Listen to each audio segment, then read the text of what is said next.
All right, so this is a continuation of the chicken list, and at this point, you should have watched the chicken list videos on why you want to call your chicken list. And you know, if you haven't watched it yet, just you need to get out of your comfort zone. And the biggest reason you want to call your chicken list is, you imagine if you called your neighbor or your dentist or your mom's hairdresser, and somebody else on our team had already called them and set up and sold them a homemaker set. How would you feel? Okay?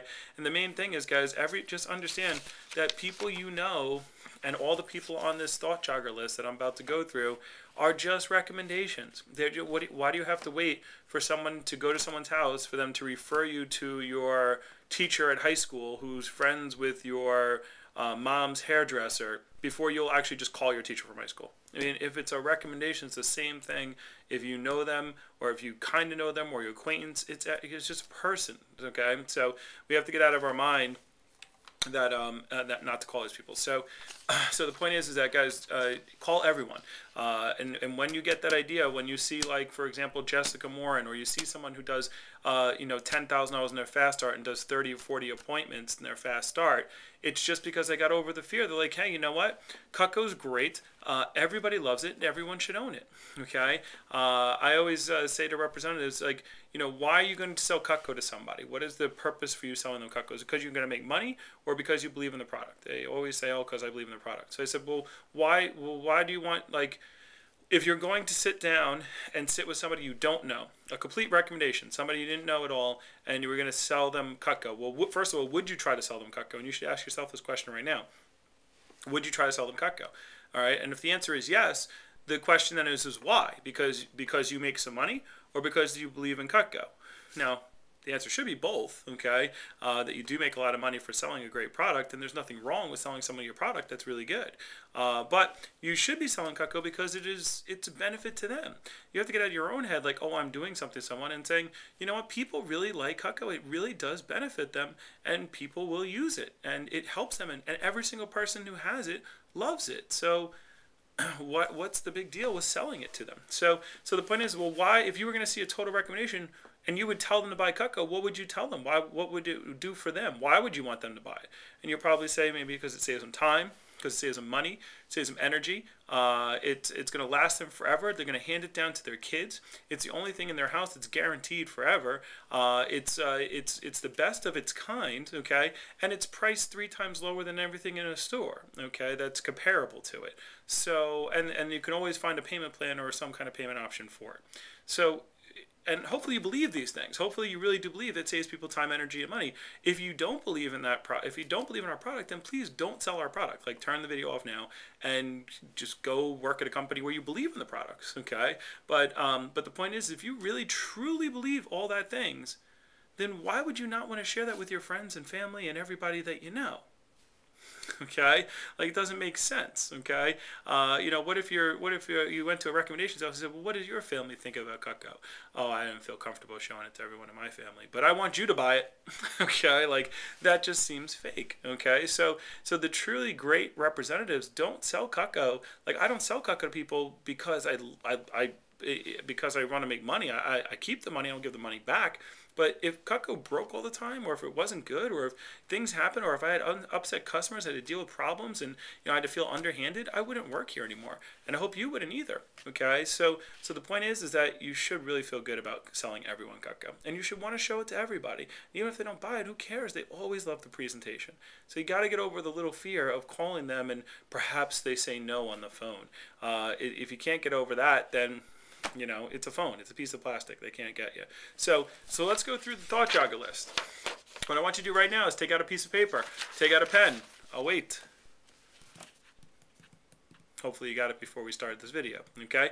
So, and here's what I want you to do. I want you to make a list. Forget about the phone numbers right now. I want you to make a list of every single person that you can see, okay? And you're just going to, and then you'll find the phone numbers. And if you don't know how to find phone numbers, you know, you got whitepages.com, you got Facebook nowadays. You can go to your manager. I guarantee your manager will help you find that person's phone number, okay? I guarantee if they had $5,000 waiting for you and they just said, hey, just give me a call, and they forgot to leave their phone number and it was an unlisted number on your phone, that you would find a way to get your $5,000 and get those people on the phone. All right, so here's some people that you can write down.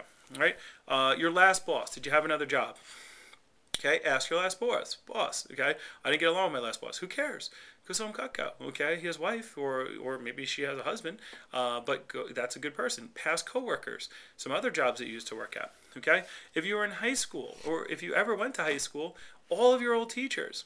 Okay, so let's start writing down. Now, if you don't remember your old teacher's name, I want you to just write down first grade teacher. Okay, second grade teacher, third grade teacher, kindergarten teacher. Just start writing right now. First grade teacher, second grade teacher, third grade teacher, fourth grade teacher, fifth grade teacher, sixth grade teacher, seventh grade teacher, eighth grade teacher, ninth grade teacher. Now, once you get to the high school, you have an English teacher, a social studies teacher, science teacher, chemistry, earth science, okay? Write all those down. I'll wait. Keep writing. All your teachers. Think of your old teachers. Some of your professors. By the way, I've done demos for all these people. Every person that I am going to tell you to do a presentation for or call, I personally have seen. Okay, I've done a demo for Miss Clark, who was my physics teacher. I did a demo for Dr. Schaefer, who was my biology teacher, who was on the central set. I did a demo for my principal of my old school, Mr. Sanzone. Any old coaches are great. Okay, Mr. Scanoni, Mr. Carpluck. Scanoni has a studio set. Mr. Carpluck has a galley set. Okay, how about anybody on any of your old teams? Okay, Jay Majestic's parents. By the way, and so Jay Majestic's parents, they're but he was like my right tackle. They didn't buy anything from me. So what? Okay, they still have Cutco, and I'm still friends with Jay and his parents. Okay, so Randy Misa, one of my other football players, he already had Cutco. His family had Cutco already. So show anyone from your old teams. Okay, football, basketball, soccer, cheerleading, field hockey, if you were part of any organizations, okay, or clubs. Donna Johnson, DECA, I went and showed her. Okay, old gym teachers, I showed Mr. PC, my gym teacher from high school. Again, guys, when I started this job, I was a junior in college. Okay, and I went back and I saw all my teachers at their high school, and I called them up and set up appointments with them. Okay, so I'm not going to keep going there, but you should at this point be writing down some old teachers and principals, superintendents, anybody from your old high school, by the way, guys. You can get out a yearbook and just start calling people from your yearbook, okay? And so if you don't know the yearbook approach or the high school approach, go to your manager and ask them for the high school approach, all right? And you should be writing these people down. So get my yearbook. Your yearbook is everyone. Guys, who did you refer as PRs? Some of you wrote down 30, 60, 80, 100, 120, 200 PRs. Well, all those people didn't spontaneously just appear on planet Earth. They have parents that you could go and do demos for. What are you going to do? Wait until they get a job here and they go show the homemaker to their own parents? Like, all those people are just recommendations for you, okay? So, or acquaintances, okay? And you just call them and say, hey, I need to speak to your mom about my job. That's it. I just got to ask her a quick question. What about? It's about her kitchen. I just have to ask her a question about her kitchen. She doesn't have to buy anything. I just need to ask her a quick question. Can I get her phone number real quick? Oh, okay. And then go and ask them for the appointment. Okay? So I talked about coworkers, bosses, anybody who does anything for you, any services that you give to them. How about someone who's a hairdresser? Who does your mom's hair? Who does your sister's hair? Who does your hair? Who does your nails? Who does your parents' nails? Okay, who's your barber? Who cuts your hair? What about your dentist? You should write down, guys. If you're not writing down my dentist or my hairdresser or these people, guys, my hairdresser, my mom's hairdresser is Pam. Okay, I went and did a demo for Pam. Pam bought a galley set. So, so the point is that those are people you can see. By the way, hairdressers are great. They know everybody. And what you do when you go to their house is you say, hey Pam. Hey, I work on recommendations. Now you work on recommendations. Now here's the thing.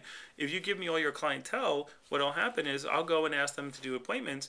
If they decide, give me a bunch of your business cards. If they decide to set up appointments with me, I'm going to get recommendations from them as well. And I can pass out your business card to some people and let them know, and through word of mouth, that you're the one who does their hair. And that's how I found out about them in the first place. And maybe I get you some clients yourself. It's called networking. That's what networking is. Okay, so